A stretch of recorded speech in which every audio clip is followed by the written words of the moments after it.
Hello students, welcome to this session. और इस session में हम लोग पहले तो ये डिस्कस करेंगे कि हम लोगों ने प्रीवियस वीडियो में जो है इस कॉन्सेप्ट को सीखा और इस पर बेस्ड हम लोगों ने 56 क्वेश्चंस को सॉल्व किया। इन क्वेश्चंस के आंसर क्या हैं वो इतना इंपॉर्टेंट नहीं है, ज़्यादा इंपॉर्टेंट ये है कि आपको ये पता हो कि पेपर सेटर ने इन क्वेश्चन को कैसे फ्रेम किया। एक बार अगर आपको पता लग जाए कि पेपर सेटर एक्चुअली एग्जाम्स में कैसे पेपर क्वेश्चन को सेट कर रहा है तो आपको इसे ओवरकम करना बहुत आसान हो जाएगा। ठीक है, तो 56 क्वेश्चन थे और उनके आंसर्स को लगाने के लिए हमने इसी कॉन्सेप्ट को यूज किया था। और अब हम आगे प्रोसीड करेंगे और अब हम जो थोड़ा डिस्कस करने जा रहे हैं इस वीडियो में, और इस वीडियो का जो पहला जो एस्पेक्ट है वो एक्चुअली सेमी मॉडल्स है। सेमी मॉडल्स की जब हम बात करते हैं तो हम लोगों ने previous sessions, not the immediately previous session, हम लोगों ने बात किया है कि हमारे पास वर्ब्स को जो है प्रैक्टिकली जो है हम लोगों ने ऐसे डिवाइड किया हुआ है। एक तरीका और भी हम लोगों ने किया था जिसमें हम लोगों ने वर्ब को finite, non finite, action, no action, voluntary, involuntary, transitive, intransitive में भी डिवाइड किया है और उसके डिस्कशन जो है अपकमिंग वीडियोज में आएंगे। तो वर्ब में हमारे पास हेल्पिंग वर्ब है, मेन वर्ब है, सेमी मॉडल्स है और मॉडल्स है। तो हमारे पास जो सेमी मॉडल्स की हम बात करते हैं तो हमारे पास डेयर, नीड और use to, has to, have to और हैड टू है बेटा। तो इस सेशन में हम लोग ये डेयर, नीड है और सेमी मॉडल्स हैं। सेमी मॉडल्स क्या होते हैं? ये मॉडल्स की तरह भी फंक्शन करते हैं और मेन वर्ब की तरह भी फंक्शन कर सकते हैं। Means they work both as main verb and as modals. दो तरीके से फंक्शन करते हैं बेटा ये। नाउ अगेन हमें थ्योरी से तो कोई ज्यादा मतलब नहीं है। मतलब हमें जो मतलब है कि पेपर सेटर क्या करता है इस कॉन्सेप्ट को लेकर, तो इसी कॉन्सेप्ट को जो है हमें सीखना है। और इस कॉन्सेप्ट में हमारे पास अभी तो सेमी मॉडल्स दिखाई पड़ रहे हैं और डेयर, नीड को हम बेसिक्स ऑफ इंग्लिश में डिस्कस करेंगे और जो रिमेनिंग हमारे पास सेमी मॉडल्स हैं इनको हम क्वेश्चन टैग के टॉपिक में और मॉडल्स के टॉपिक में डिस्कस करेंगे। नाउ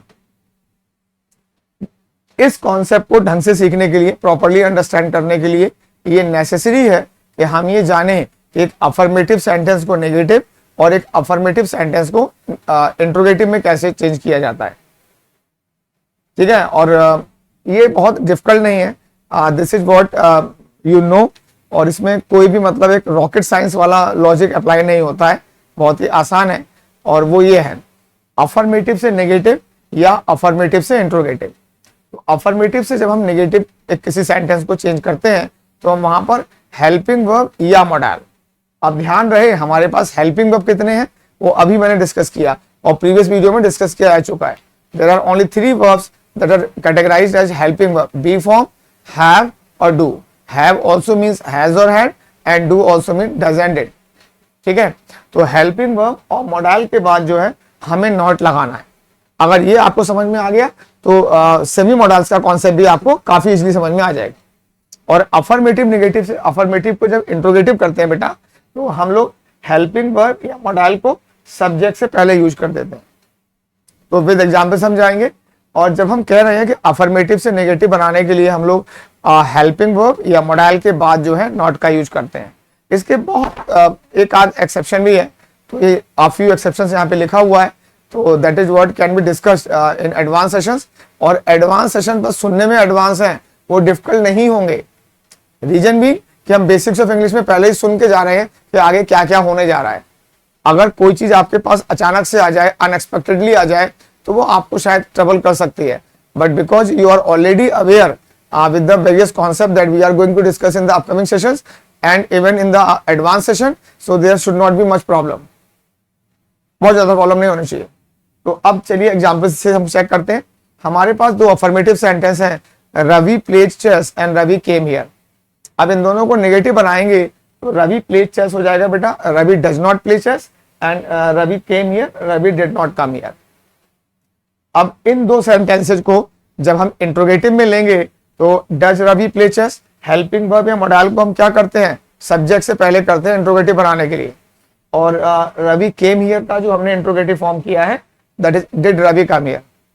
रवि प्ले चेस का does Ravi play chess.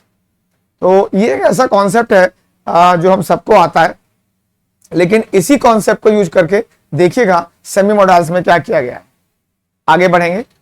Ravi will come here, Ravi is come here. ये दोनों सेंटेंसेस जो है बेटा अफर्मेटिव है। अब इसको नेगेटिव बनाना है। नेगेटिव कैसे बनाते हैं? हेल्पिंग वर्ब या मॉडल में नॉट लगाते हैं।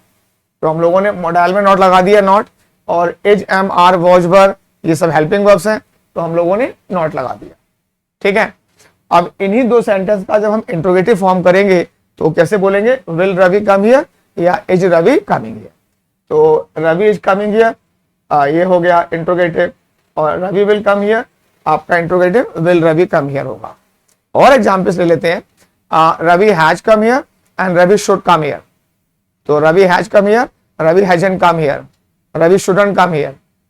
ये दोनों सेंटेंस इसके नेगेटिव सेंटेंसेस हैं, और इन्हीं दोनों सेंटेंसेस को अगर हम इंट्रोगेटिव में लेंगे तो हैज रवि कम हियर या शुड रवि कम हियर। तो आई थिंक ये तो बड़ा आसान हो गया, और आपको नोट्स में जो है ये ऐसा दिखाई पड़ेगा, आपके जो पीडीएफ में उसमें ये ऐसा दिखाई पड़ेगा। तो एक बार फिर से रिवाइज कर लीजिएगा, क्योंकि हम सेमी मॉडल्स में एंटर करने जा रहे हैं। अगर एक अफर्मेटिव को नेगेटिव में ट्रांसफॉर्म करना है तो हमें एक ही काम है, हेल्पिंग वर्ब या मॉडल के बाद नॉट लगाना है। तो आप इन सभी सेंटेंसेस में देख लीजिएगा, नॉट जो है या तो हेल्पिंग वर्ब या नॉट के या मॉडल के बाद लिखा हुआ है। ठीक है। और अगर इंट्रोगेटिव बनाना है एक अफर्मेटिव सेंटेंसेस को, तो इन सबको देखिएगा, हेल्पिंग वर्ब या मॉडल का यूज सब्जेक्ट से पहले किया गया है। तो what you need to keep in mind is this concept that I am highlighting. If you want to change one affirmative sentence into negative, use not after helping verb or modal. And if you want to change the affirmative sentence into interrogative one, use helping verb or modal before the subject. And then we find out interrogative sentence when we use helping verb modal before the subject, and when we are using not after helping verb or modal, we find negative sentences. So I hope कि आपको ये भी समझ में आ गया होगा। मैं bilingual language use करूंगा आपको एक्सप्लेन करने के लिए ये सब।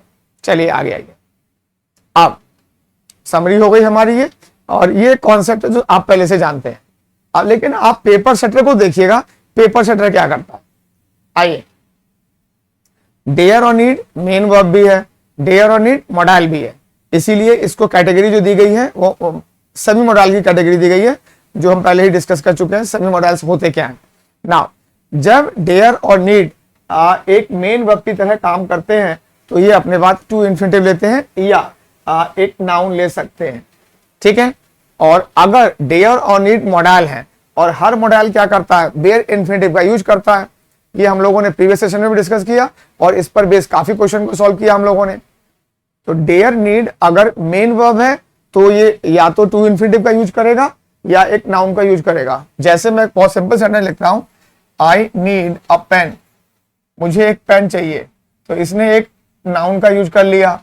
मैं अगर नॉन फाइनाइट वर्ब को लगाऊं, मॉडल के साथ जो वर्ब आएगी वो आएगी बेयर इन्फिनिटिव में, लेकिन नीड क्योंकि मेन वर्ब है, अगर ये जब मेन वर्ब है तो आई नीड टू गो, तो यहां पर हमने क्या यूज कर दिया, ये टू इन्फिनिटिव है, और यहां पर हमने क्या यूज कर दिया, आ पेन। तो जो सेशन जो हम अब कर रहे हैं उसमें हमारा एम्फेसिस इस बात को लेकर है कि डेयर और नीड के साथ टू इन्फिनिटिव आएगा या बेयर इन्फिनिटिव आएगा, लेकिन बेसिक कॉन्सेप्ट आपको समझ में आना चाहिए। और डेयर नीड जब मॉडल है तो बेयर इन्फिनिटिव है। तो आई होप कि आपको ये दो सेंटेंसेस क्लियर है। इसके लिए भी कोई रॉकेट साइंस की नेसेसिटी नहीं होगी हमें, तो इनको तो मैं अरेंज कर देता हूं। नाउ प्रॉब्लम अभी और आई, मैंने अभी इस बात पे जोर दिया, आपको एम्फेसाइज किया कि आपको ये पता लगना चाहिए अफर्मेटिव को नेगेटिव कैसे ट्रांसफॉर्म करते हैं और अफर्मेटिव को इंट्रोगेटिव में कैसे ट्रांसफॉर्म करते हैं। तो डेयर और नीड अगर अफर्मेटिव सेंटेंस में आएंगे तो केवल मेन वर्ब की तरह आएंगे। Dare and need in affirmative sentences are used as main verbs only. Now negative और इंट्रोगेटिव सेंटेंस में आएंगे तो ये मेन वर्ब भी हो सकते हैं और मॉडल भी हो सकते हैं। ये चीज जो है आपको थोड़ा सा कंफ्यूज कर सकती है। तो अगर आपको ये कॉन्सेप्ट क्लियर नहीं है तो आप फिर क्वेश्चन को सॉल्व नहीं कर पाएंगे, और हमें थ्योरी से कोई मतलब नहीं है। बहुत प्रैक्टिकल बात कर रहा हूं मैं आपको, प्रैक्टिकल बात। हमें थ्योरी से कोई मतलब नहीं है, हमें मतलब इससे है कि कंपटीशन में पेपर सेटर क्या कर रहा है। और वो जो है पेपर सेटर आपसे कभी नहीं पूछेगा कि आपको कितना आता है, आपकी फैमिली की इकोनॉमिक कंडीशन क्या है, आपकी फैमिली की सोशल कंडीशन क्या है, वो कुछ नहीं पूछेगा, वो आपको एक पेपर देगा, अगर आप उसे सॉल्व कर सकते हैं you are most welcome, if you can not again you are not welcome at all. There will be no compensation, there will be no relaxation on the basis of your social और economic condition. ये बिल्कुल ध्यान रखें इस बात को, फिर से रिवाइज करें। अफर्मेटिव सेंटेंस में केवल मेन वर्ब है, और मेन वर्ब में क्या करता है वो आपको क्लियर है। अब निगेटिव इंट्रोगेटिव में ये मेन वर्ब भी है और मॉडाइल भी है, और इस कॉन्सेप्ट को ढंग से सीखना है तो आपको ये पता होना चाहिए, और ये आपको पता है। आपको ऐसा लगता है कि आपको पता है कि निगेटिव कैसे बनाते हैं, हेल्पिंग मॉडाइल में नोट लगा दीजिए सर। बेटा इंट्रोगेटिव कैसे बनाते हैं सर, हेल्पिंग वर्ब मॉडाइल को सब्जेक्ट से पहले ले लीजिए सर। तो ये तो कॉन्सेप्ट समझ में आ गया। अब दूसरा कॉन्सेप्ट जो सीखना है वो ये सीखना है कि डेयर और नीड अफर्मेटिव सेंटेंसेस में केवल मेन वर्ब है, और डेयर और नीड अगर इंट्रोगेटिव या नेगेटिव में आए हुए हैं तो मेन वर्ब या मॉडाइल की तरह फंक्शन करते हैं। चलिए अब शुरू करते हैं हम लोग। तो ये समरी मैंने दे दी है आपको।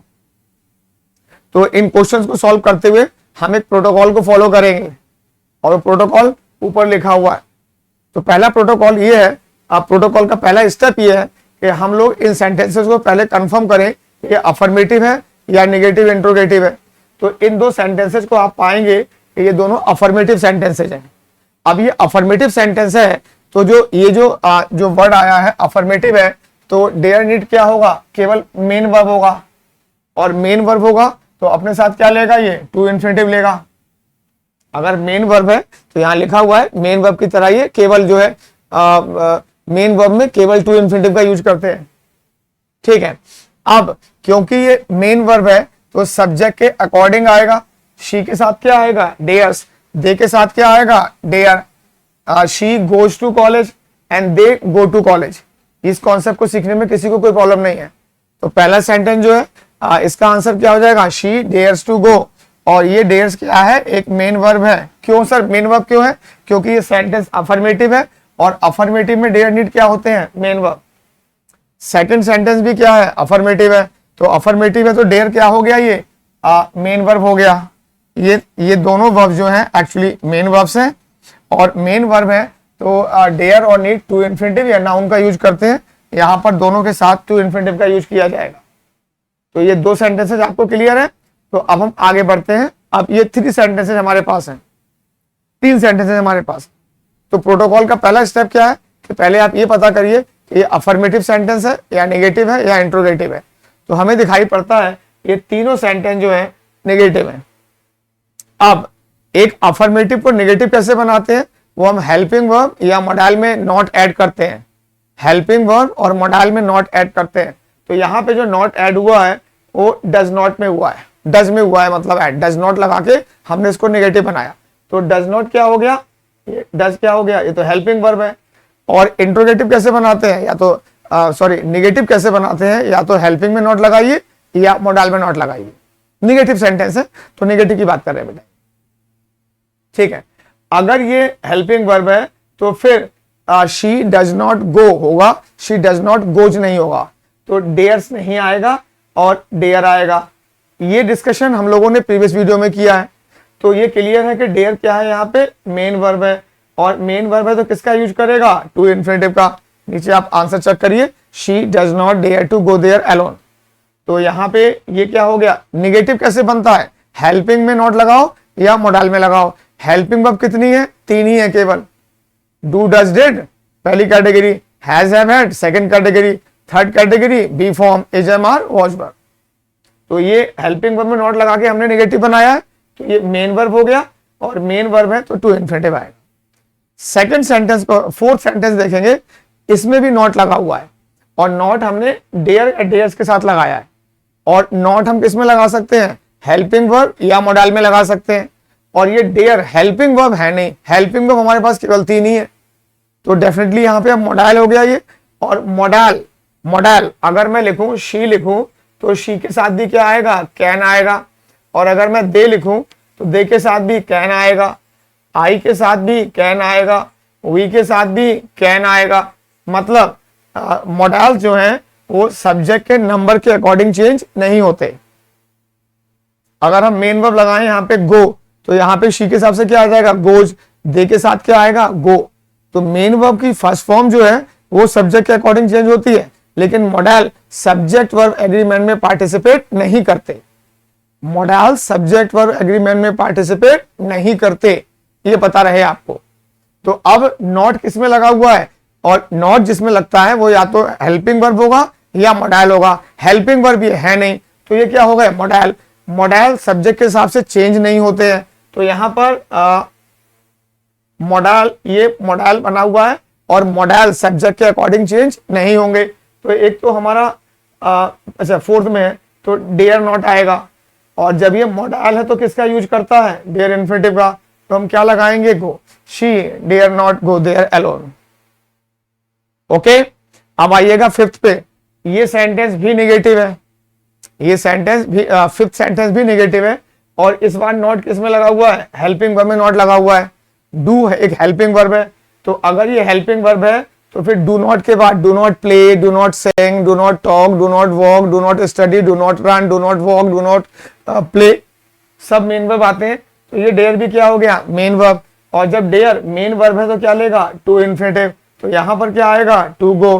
तो फिफ्थ का सेंटेंस आंसर क्या हो जाएगा, they do not dare to go there alone. तो आई होप कि हम छोटे छोटे आपको समझ में आएगा कि बेसिक्स ऑफ इंग्लिश के अप्रोच को फॉलो करके हम कंफ्यूजिंग क्वेश्चंस को भी सॉल्व कर सकते हैं। और अगर आप इन क्वेश्चंस को पहली बार हैंडल कर रहे हैं तो आपको पता लग जाएगा कि छोटे छोटे ब्लॉक्स बना के हमें अपनी इंग्लिश को इंप्रूव करना है। तो कोई भी स्टूडेंट ये ना समझे कि मैं कमजोर पढ़ रहा हूं, बस वो बेसिक कॉन्सेप्ट्स पे काम करे। अगर आपके बेसिक कॉन्सेप्ट्स अच्छे हैं तो कोई भी चीज आपको रोक नहीं सकती है। This is what I can assure you. Next question पे चलेंगे, और इस बार हमारे पास दो क्वेश्चंस हैं। और प्रोटोकॉल का पहला स्टेप ये है कि हम पता करें कि सेंटेंस अफर्मेटिव है, नेगेटिव है, इंट्रोगेटिव है। तो अगर आप ध्यान से देखें तो ये दोनों इंट्रोगेटिव सेंटेंस दिखाई पड़ते हैं हमको। और इंट्रोगेटिव कैसे बनाते हैं, या तो हेल्पिंग वर्ब को सब्जेक्ट से पहले करो या फिर मॉडल को सब्जेक्ट से पहले करो। तो पहला क्वेश्चन सेंटेंस नंबर 6 में जो डज जो है ये सब्जेक्ट से पहले आया है, ठीक है। अब डज सब्जेक्ट से पहले आया तो हेल्पिंग वर्ब सब्जेक्ट से पहले आ गई, तो यहां पर क्या आएगा, मॉडल नहीं आएगा, मेन वर्ब आएगा। Does she play, does she walk, does she talk, does she run, does she study, does she cook the food, तो मेन वर्ब आएगा और उसमें SES नहीं लगा हुआ। प्रीवियस वीडियो में हमने ये डिस्कस किया। तो ये वाला डेयर क्या हो गया, मेन वर्ब। और जब डेयर और नीड मेन वर्ब है तो किसका यूज करते हैं बेटा, टू इन्फिनिटिव का। तो हम यहां पे लगाएंगे टू गो, ठीक है। Does she dare to go there alone. Seventh sentence भी इंट्रोगेटिव है, और इंट्रोगेटिव बनाने के लिए हेल्पिंग वर्ब या मॉडल सब्जेक्ट से पहले जाती है, मेन वर्ब कभी भी सब्जेक्ट से पहले नहीं जाएगी। अब जानते हैं डेयर और नीड सेमी मॉडल्स हैं, तो ये मॉडल की तरह भी काम कर सकते हैं, लेकिन ये मॉडल की तरह काम केवल नेगेटिव या इंट्रोगेटिव सेंटेंस में करते हैं, जिसकी समरी मैंने आपको यहां दे रखी है। अब अगर सब्जेक्ट से पहले आएगा तो हेल्पिंग वर्ब या मॉडल, और ये हेल्पिंग वर्ब तो बिल्कुल नहीं है, क्योंकि हेल्पिंग वर्ब हमारे पास केवल 3 है, do does did, is am are was were और हैज हैव हैड, वही हेल्पिंग वर्ब्स हैं। तो अब मॉडल सब्जेक्ट से पहले आएगा, कैन शी गो, तो मॉडल सब्जेक्ट और एग्रीमेंट में पार्टिसिपेट नहीं करते, तो डेयर्स नहीं आएगा और डेयर आएगा। और ये वाला डेयर क्या हो जाएगा, मॉडल, और मॉडल अपने बाद क्या लेते हैं, डेयर इन्फिनिटिव। तो सेवेंथ सेंटेंस जो होगा, dare she go there alone.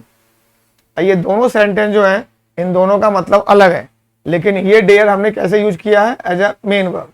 ये डेयर हमने कैसे यूज किया है, as a model.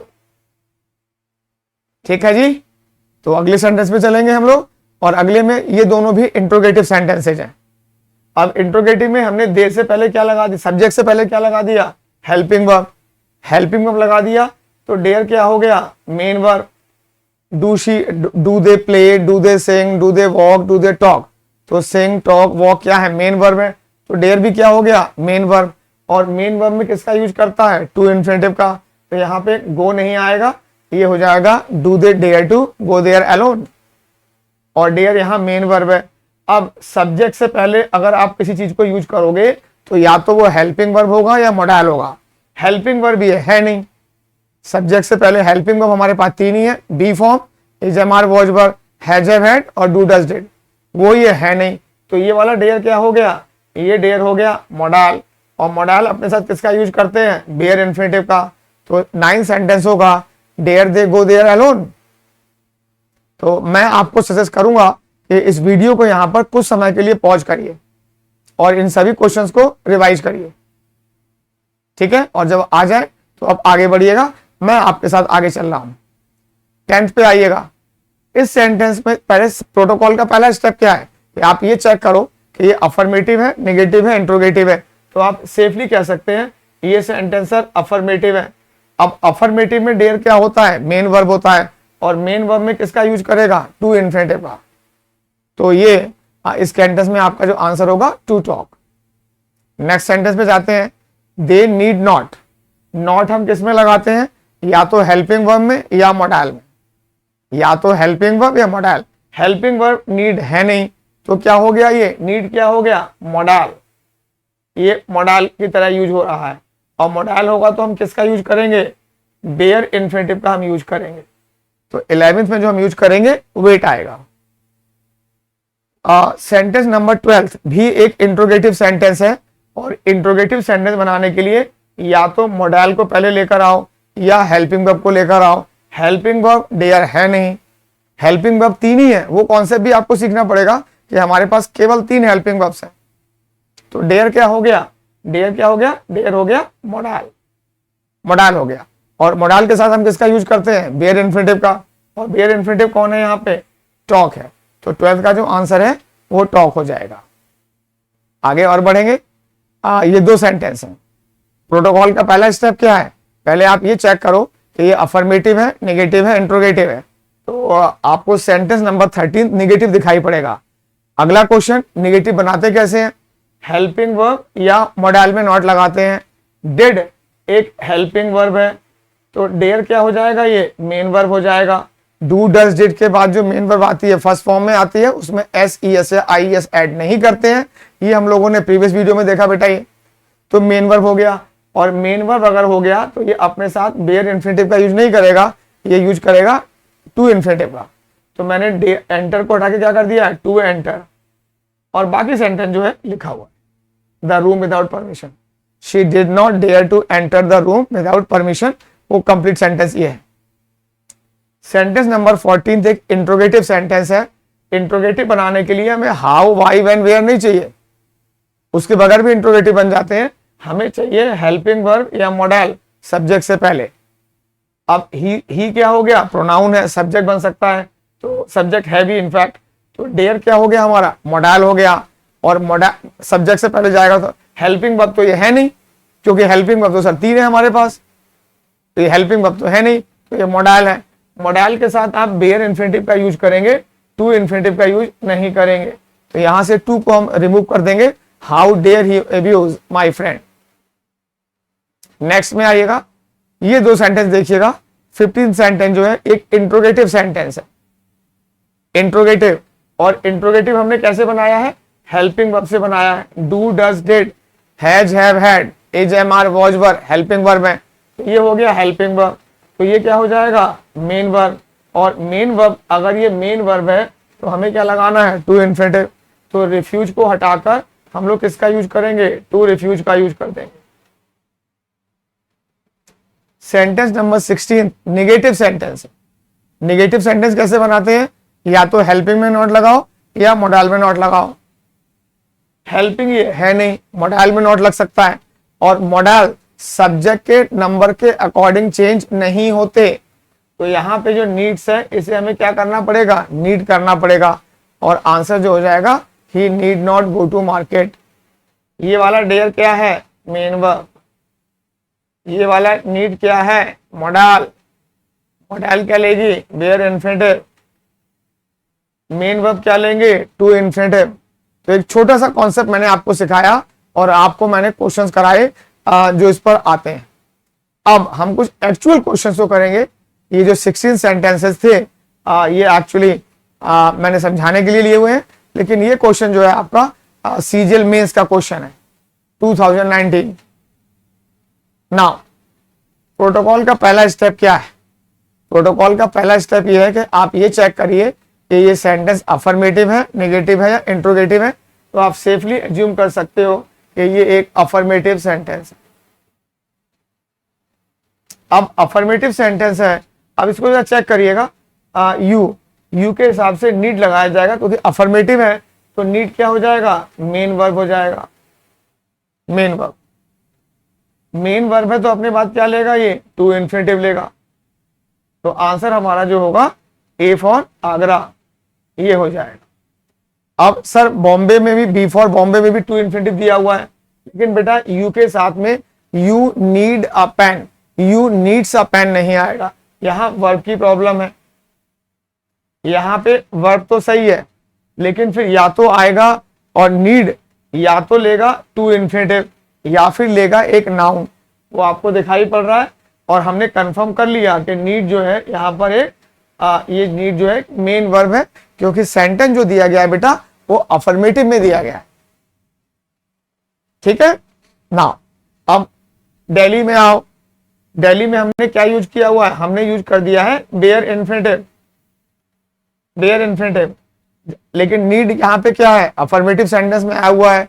Affirmative sentence में आया हुआ है तो क्या हो गया बेटा, ये मेन वर्ब हो गया, मेन वर्ब हो गया ये। और तो बेयर नहीं आएगा, तो आंसर तो हमने ए फॉर आगरा लगा लिया। तो ऐसे क्वेश्चंस बनेंगे और आप देखिएगा इसमें कई कॉन्सेप्ट, छोटे छोटे कॉन्सेप्ट को यूज किया जाता है। तो कोई स्टूडेंट इस क्वेश्चन को बहुत इजीली सॉल्व करेगा और कोई इसे गलत भी कर लेगा।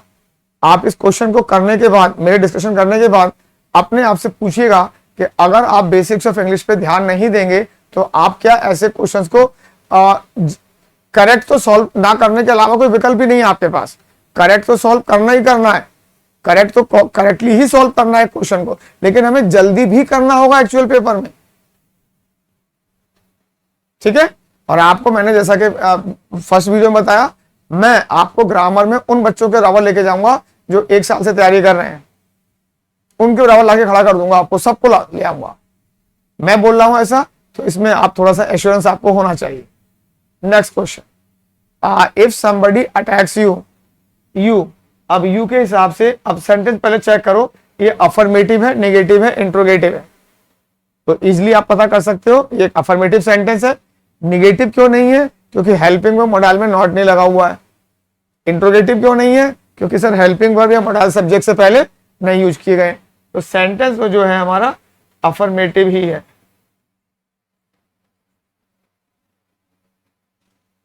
अब यू के हिसाब से नीड्स नहीं आएगा, तो नो इंप्रूवमेंट, तो आंसर नहीं होगा। ठीक है। और अगर ये जैसे यहां पे देखिएगा नीड आया हुआ है, नीड, और ये नीड क्या, सेंटेंस कैसा है, अफर्मेटिव, तो नीड क्या हो जाएगा, मेन वर्ब, और मेन वर्ब है तो क्या लेगा, टू इन्फिनेटिव। अगर मेन वर्ब है तो टू इन्फिनेटिव का यूज करता है। नीड अपने बाद जेरेंड का यूज नहीं करेगा, बीइंग तो आईएनजी फॉर्म है, जेरेंड है, नहीं आएगा ये। और नीड यहां देखो, ये क्या हो गया, बगैर टू के लिखा हुआ है, तो ये क्या हो गया, बेयर इन्फिनेटिव। क्या नीड बेयर का यूज करता है, हाँ सर नीड बेयर का यूज करता है, लेकिन वो फिर मोडाल होना चाहिए। लेकिन क्योंकि ये सेंटेंस अफर्मेटिव है तो नीड यहां पे केवल एक मेन वर्ब है, तो दिल्ली भी करेक्ट आंसर नहीं होगा। आंसर जो होगा बी फॉर बॉम्बे होगा, B for Bombay. Next question पे आते हैं। ये भी सीजीएल मेंस का क्वेश्चन है आपका, और ये भी जो है सीजीएल मेंस का ही क्वेश्चन है। क्वेश्चन को सही तो करना ही करना है, जल्दी भी करना है, इस बात को भूलिएगा नहीं। नेक्स्ट पे आइए, while you stay there you do need not। पहले हम क्या करें, ये डू जो है हेल्पिंग वर्ब भी हो सकता है और मेन वर्ब भी हो सकता है। हेल्पिंग वर्ब होगा तो अपने बाद मेन वर्ब की फर्स्ट फॉर्म लेगा V1, और अगर मेन वर्ब होगा तो ऑब्जेक्ट लेगा। अब नॉट किस में लगा हुआ है, नीड में, तो नीड क्या हो गया, मोडाल। नीड क्या हो गया, मोडाल। और नीड नॉट अगर मोडाल है तो यहां पर एक V1 चाहिए होगा जो गिवन नहीं है। तो डू ना तो हेल्पिंग वर्ब बन पा रहा है यहाँ पे, डू ने बाद में यहाँ पे ये फर्स्ट फॉर्म तो है नीड, लेकिन नॉट किस में लग गया, नीड में। तो नीड हमारा क्या बन गया, ध्यान दीजिएगा, नीड एक मोडाल बन चुका है। और मोडाल के बाद फिर यहाँ पे हमें एक बेयर इन्फिनेटिव चाहिए होगा, वर्ब की फर्स्ट फॉर्म चाहिए होगी, कि हर मोडाल बेयर इन्फिनेटिव का यूज करता है। वो हमारे पास अभी है नहीं। तो ये तो क्लियर है, जो स्ट्रक्चर दिया गया है, नीड नॉट डू, ना तो हेल्पिंग वर्ब बन पा रहा है और ना मेन वर्ब। अगर हेल्पिंग वर्ब बनेगा तो इसे वर्ब की फर्स्ट फॉर्म चाहिए, मॉडल नहीं। मेन वर्ब क्यों नहीं बन पा रहा है? क्योंकि इसके पास कोई नाउन या प्रोनाउन ऑब्जेक्ट की तरह नहीं है। दूसरा, नीड नॉट मॉडल की तरह यूज तो हो रहा है लेकिन मॉडल बन नहीं पा रहा है क्योंकि इसके बाद कोई V1 का यूज नहीं किया गया है। मतलब on all count this sentence is incorrect. अब हम देखें मस्ट क्या है? मस्ट क्या है? मॉडल। अब नीड नॉट लग गया तो नीड भी क्या हो गया? मॉडल हो गया ये। अब मस्ट को भी तो एक V1 चाहिए होगा। क्या आपको यहाँ पे कोई वर्ब की फर्स्ट फॉर्म दिखाई पड़ रही है? नहीं दिख रही है, तो ये वाला स्ट्रक्चर भी नहीं हो सकता हमारा। अच्छा, डू नॉट, हाँ एक कैसे रह गया? डू नॉट क्या हो गया? Helping verb. तो नीड क्या हो गया? Need. Do not, does not, did not के बाद मेन वर्ब आएगी, तो नीड क्या हो गया? Main verb. जब नीड एक मेन वर्ब है तो या तो टू इन्फिनिटिव लेगा या फिर एक नाउन लेगा। वो नाउन आपको दिखाई पड़ रहा है, आप ब्लूप्रिंट, ये एक नाउन आ गया। और नीड और डेयर जब मेन वर्ब है तो एक नाउन ले सकते हैं। तो ए आंसर हो सकता है। पहले सी को चेक कर लें। डू नॉट क्या हो गया? डू नॉट क्या हो गया? Helping verb. हेल्पिंग वर्ब के बाद नीड क्या हो गया? Main verb. और अगर मेन वर्ब है तो यहां पर आप क्या लगाओगे? डेयर इन्फिनिटिव या टू इन्फिनिटिव? नीड आप चेक करो, अगर मेन वर्ब है तो टू इन्फिनिटिव का यूज करता है। तो यू डू नॉट नीड, अगर यहां पर हम टू हैव कर देते, अगर हम यहां पर टू हैव कर देते तो ये सेंटेंस सही हो जाता। तो क्योंकि यहां पर बेयर इन्फिनिटिव का यूज किया गया है, जबकि हमें चाहिए क्या? हमें चाहिए टू इन्फिनिटिव। तो ऑप्शन सी भी इनकरेक्ट है, ऑप्शन बी भी इनकरेक्ट है और ऑप्शन डी तो पहले ही इनकरेक्ट था। तो इस क्वेश्चन का जो आंसर है वो ए फॉर आगरा है। अगर आपको कॉन्सेप्ट क्लियर है तो आंसर लगाना काफी आसान होता है। और अब देखिएगा कितना डिस्कशन कराना पड़ रहा है यहाँ पे। और मैं ये वीडियोज किसके लिए बनाए गए हैं? ये वीडियोज बनाए गए हैं फ्रेशर्स के लिए, उनके लिए नहीं बनाए गए हैं 2 साल से पढ़ाई कर रहे हैं। फायदा उनको भी बहुत होगा, वो कहने की जरूरत नहीं है, क्योंकि कई टीचर अपना कोर्स खत्म कर देंगे, वो चीजें डिस्कस नहीं करेंगे जो मैं आपको बेसिक्स ऑफ इंग्लिश में यहाँ पढ़ाने जा रहा हूँ। और अगर कोई भी टीचर आपको दिखाई पड़ता है कि वो ऐसा कर रहा है तो डू लेट मी नो, मुझे जानने दीजिएगा, बताइएगा मुझे कि हाँ सर वो भी ऐसा करते हैं, बताइएगा जरूर, and definitely I will appreciate that. Next पे आइएगा, क्वेश्चन नंबर 20। आप प्रोटोकॉल का पहला स्टेप क्या है कि पहले आप ये चेक करिए कि सेंटेंस जो है नेगेटिव है, इंट्रोगेटिव है, अफर्मेटिव है। तो सेंटेंस आपको इंट्रोगेटिव यहां से दिखाई पड़ रहा है और नीड जो है, नीड सब्जेक्ट से पहले है। सब्जेक्ट से पहले है तो कौन आएगा? सब्जेक्ट से पहले या तो हेल्पिंग वर्ब जाएगी या मॉडल जाएंगे। तो ये मेन वर्ब तो नहीं है, मॉडल है। और जब मॉडल आएगा तो आप क्या यूज करोगे? आप यूज करोगे बेयर इन्फिनिटिव। तो यहां पर टू बाई को हटाकर हम क्या लगा देंगे? बाय। आंसर क्या हो जाएगा? C for Calcutta. C for Calcutta इसका आंसर हो जाएगा, जो जिसमें मतलब गलत एरर जो है। तो ये एक पार्ट था थोड़ा सा जहां पर हमने जो है सेमी मॉडल्स का यूज किया हुआ बेटा। और सेमी मॉडल्स में हम लोगों ने डेयर और नीड के कॉन्सेप्ट को डिस्कस किया। और use to, has to, have to, had to जो है वो हम टॉपिक में डिस्कस करेंगे, वो बेसिक्स ऑफ इंग्लिश में डिस्कस नहीं किया जाएगा, लेकिन वो भी काफी इंटरेस्टिंग होगा। तो वो तो एडवांस सेशन में ही होगा।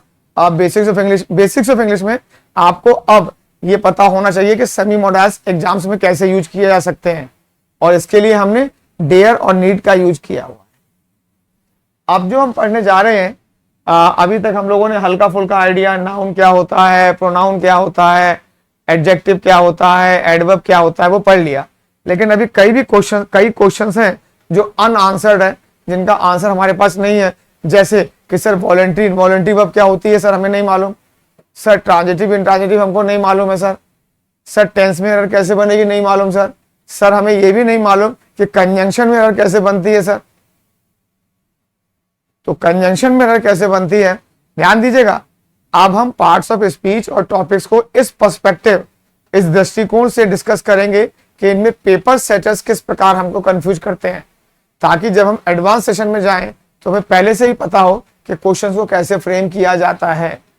तो बेसिक्स ऑफ इंग्लिश सिखाने का पर्पज क्या है, आपको ये पता लग जाए कि एक क्वेश्चन कैसे बनाया जाता है। तो आगे के सेशंस आपके लिए और उन सभी स्टूडेंट्स के लिए जो बहुत सिंसियरली कंपटीशन को फॉलो कर रहे हैं, उनके लिए बहुत क्रिटिकल होंगे, बहुत इंपॉर्टेंट होंगे। अभी तक जो था वो ऐसा नहीं है, वो अनइम्पॉर्टेंट है, लेकिन आगे का जो अपकमिंग वीडियोज होंगे वो काफी इंपॉर्टेंट होंगे। तो वो तो अब ये वाला एस्पेक्ट जो है मैं डिस्कस करूंगा, और उसमें मैं पूरी अपनी रिसर्च, पूरा मेरा एक्सपीरियंस पिछले साल के पेपर्स को देखते हुए वो मैं आपको सिखाऊंगा। मैं आपको केवल ये नहीं सिखाऊंगा कि ग्रामर की बुक्स में क्या लिखा हुआ है, आपको उन वीडियोज में दिखाई पड़ेगा कि एक टीचर जो है स्टूडेंट्स की नीड को ध्यान में रखते हुए वो कैसे चीजों को डिजाइन करता है। तो उन वीडियो के लिए आपको अपकमिंग वीडियो का वेट करना पड़ेगा, और इस वीडियो में केवल सभी मॉडल से काम चलाइए और इस कॉन्सेप्ट को जरूर सीखिए कि पेपर सेटर क्वेश्चंस कैसे फ्रेम करता है। Thank you very much, bye bye, happy learning.